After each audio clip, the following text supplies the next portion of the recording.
মামানে আমার গলায় এটা হীরের হার। হ্যাঁ, কি সুন্দর চকচক করছে তাই না? হ্যাঁ মামনি, কি সুন্দর চকচক করছে। আমি একটা ছড়া বলবো হিরে দিয়ে।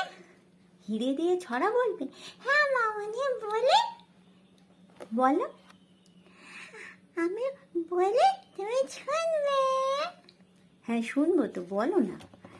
ছাই পোকা নাকি সুপরামর্শ দিয়েছিল কচি ব্যাংকে। দিনকাল মোটে ভালো নয় দাদা, হিরেগুলো রাখো ট্যাঙ্কে। কি, এ তো অন্য কবিতা, তুমি অন্যরকম বলছো। হ্যাঁ ঠিকই তো, আমি তো বলেছি হিরেগুলো ট্যাঙ্কে রাখতে, আর চুরি হবে